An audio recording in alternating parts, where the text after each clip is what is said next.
नमस्कार, मैं हूं गिरीश गैरोला और आप देख रहे हैं मेरू रहबार न्यूज़। आज हम एक अहम मुद्दे पर बात करेंगे जो इन दिनों सुर्खियों में है और वो है मानव और वन्य जीवों के बीच बढ़ता संघर्ष। हाल के दिनों में जंगल के कानून का पालन करने वाले जंगली जानवर अब इंसानी बस्तियों में आकर उत्पात मचाने लगे हैं। एक तरफ जहां इन जानवरों की आवाजाही बढ़ी है, वहीं दूसरी ओर इंसान और इन जंगली जानवरों के बीच संघर्ष भी तेज हो रहा है। तो आखिरकार इसके पीछे क्या कारण हैं और इस बढ़ते संघर्ष को कैसे रोका जा सकता है? इन्हीं सवालों के जवाब की तलाश में उत्तरकाशी वन प्रभाग ने एक विशेष कार्यशाला का आयोजन किया। इस कार्यशाला में राजाजी नेशनल पार्क से पहुंचे डॉक्टर कैलाश नौटियाल को रिसोर्स पर्सन के तौर पर बुलाया गया। इस कार्यशाला में यह चर्चा की गई कि वन्य जीवों को सुरक्षित रखते हुए वन विभाग के कर्मचारियों की सुरक्षा कैसे सुनिश्चित की जाए।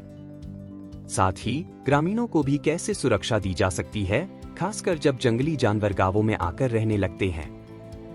जंगली जानवरों के बीमार होने पर उनकी पहचान कैसे की जा सकती है और उन्हें उपचार कैसे दिया जा सकता है। इसके अलावा किसी कारण से जंगली जानवरों की मौत हो जाने पर क्या किया जाना चाहिए, ये सभी महत्वपूर्ण मुद्दे इस कार्यशाला में उठाए गए। राजाजी नेशनल पार्क जो राजाजी टाइगर रिजर्व है, तो वहाँ से डॉक्टर राकेश नौटियाल जो कि एक्सपर्ट हैं उसके, उनको यहाँ पे एज ए रिसोर्स पर्सन हमने बुलाया था। और इसमें मेन वही रखा था कि हमारे जो अक्सर जो इस यहाँ पे जो इश्यूज आते हैं, लेपर्ड का इश्यू आता है, हिमालयन ब्लैक बियर का इश्यू आता है, तो उनसे रिलेटेड कहीं पे कैसा होता है, उसको कैसे ट्रंकुलाइज करेंगे, कैसे उसको पकड़ेंगे, या बहुत सी दूसरी चीज़ें कि भाई इवन जो फुटप्रिंट्स होते हैं या जो कुछ ऐसे साइंस होते हैं जिसके आधार पे किसी जगह पे वन्य जीव की उपस्थिति को हम बताते हैं। जंगली जानवरों के इंसानी बस्तियों में घुसने पर या पकड़े जाने पर लोगों की भीड़ पर नियंत्रण कैसे किया जा सकता है। इसके अलावा पोस्टमार्टम के समय किन किन सावधानियों का ध्यान रखना चाहिए, इन सभी सवालों पर गहन चर्चा की गई। कार्यशाला में डॉक्टर राकेश नौटियाल ने जंगली जानवरों की ट्रैंक्युलाइजेशन तकनीकों पर भी चर्चा की। उन्होंने यह बताया कि कैसे लेपर्ड, हिमालयन ब्लैक बियर जैसे जानवरों को कैसे ट्रैंक्युलाइज किया जा सकता है। साथ ही जंगली जानवरों के फुटप्रिंट्स और अन्य संकेतों के आधार पर उनकी उपस्थिति का पता कैसे लगाया जा सकता है, इस पर भी जानकारी दी गई।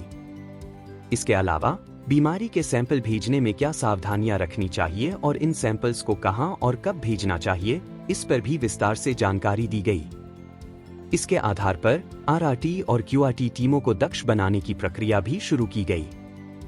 यह कार्यशाला न केवल वन विभाग के कर्मचारियों के लिए महत्वपूर्ण थी, बल्कि यह ग्रामीणों के लिए भी बेहद उपयोगी साबित हो सकती है। यदि इस तरह के प्रयास जारी रहे तो हम मानव और वन्य जीवों के बीच बढ़ते संघर्ष को कम करने में सफल हो सकते हैं। तो यह था आज का विशेष कार्यक्रम। इस मुद्दे पर और जानकारी के लिए हमारे साथ बने रहिए। हम कैसे मानव वन्य जीव संघर्ष की घटना को कम कर सकते हैं, उसमें वन्य जीव को भी सुरक्षित रखना है और जो हमारे लोग हैं उनको भी सुरक्षित रखना है, और साथ में जो हमारे फॉरेस्ट के लोग हैं वो भी अपने आप को बचाते हुए कैसे इसको निवारण करना है, उस पर मेन फोकस था। और उसमें जो है भीड़ को कैसे मैनेजमेंट को देखना है और क्या हमारे वन्य जीवों के लिए बीमारियां हैं जो होती हैं, उस पर एक वार्ता थी। और वन्य जीव कैसे हम पहचानें कि इनको हम जो है ये बीमार हैं, और जब हमारे वन्य जीव कभी मर जाते हैं तो उसमें जब उनकी पोस्टमार्टम की बात आती है तो उसमें हमको क्या क्या ध्यान रखना है ताकि हमारे